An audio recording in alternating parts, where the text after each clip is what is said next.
কেটে নিয়ে ধুয়ে পরিষ্কার করে এবারে ওর মধ্যে একটু লেবু দিলাম, এবারে নুনটা দিয়ে মেখে একটু কিছুক্ষণের জন্য রেখে দিলাম, যাতে লেবুর রসটা আর নুনটা একটু মাছের মধ্যে ভালোভাবে ঢুকে যায়।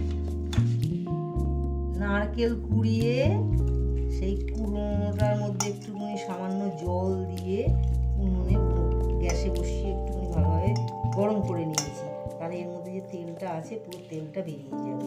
আর এই নারকেল এরকম শুদ্ধ দিলে অনেকের অম্বল হয়, গ্যাস হয়, এই জন্য শুধু নারকেল দুধটা দেবো। নারকেল দুধ করতে গেলে এই যে ছিবড়াটা বেরোয়, ছিবড়াটা ফেলে দেবো। বের করে নিয়ে ছাঁকনি দিয়ে ছেঁকে নিয়ে এবারে কড়াইয়ে বসিয়ে দিলাম ওভেনে। যতক্ষণ না এটা বেশ টেনে গাঢ় হচ্ছে ততক্ষণ পর্যন্ত এটা উনুনে বসানোই রইল। বার করে নিয়ে একেবারে পুরো নারকেল তেলের আকার করে নিয়েছি। দেখছেন এই যে নারকেল তেল ভাসছে, এরকমভাবেই কিন্তু নারকেল তেল তৈরি করে, জানেন তো। এই যে এখানে আর আমি কোনো তেল ইউজ করব না, এইটা দিয়েই আমি পুরো মাছের প্রিপারেশনটা তৈরি করব। সর্ষে বাটার মধ্যে হলুদ দিয়ে দিলাম, শুকিয়ে সর্ষে আর হলুদ মাখানো মশলাটা দিয়ে দিলাম, দিয়ে একটু নাড়াচাড়া করে দিলাম।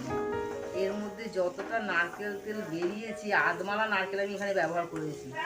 এর মধ্যে যেহেতু নুন মাখানো আছে, এই জন্য আমি আর এখন নুন ইতিমধ্যে ব্যবহার করবো না। আস্তে আস্তে করে এগুলো মাছগুলো সাজিয়ে দিলাম, সুন্দর করে মাছগুলো সাজিয়ে দিলাম।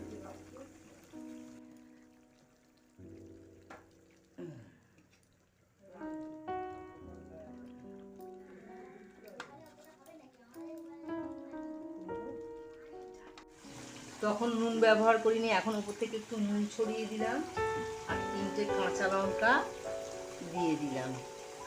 বাচ্চারা খাবে ওই জন্য ঝাল এইটুকুনি ব্যবহার করলাম, বেশি ঝাল দিলাম না।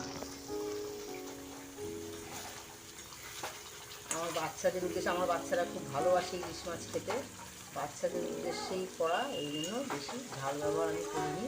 সর্ষে থেকে যেইটুকুনি ঝাঁজ উঠবে আর 3টে গোটা কাঁচা লঙ্কা দিয়ে দিচ্ছি। সর্ষে ইলিশে তো বেশি দরকার নেই, ঝালের দরকার নেই। সামান্য 2 মিনিটের জন্য আমি একটু চাপা দিয়ে দেবো। একটু চাপা দিয়ে দিলাম, গ্যাসটা ঢিমে তালে করে দিলাম। আমার আগে একটু সর্ষের তেল ছড়িয়ে দিলাম, সর্ষের তেলের গন্ধটা ইলিশ মাছের মধ্যে থাকবে ভালো।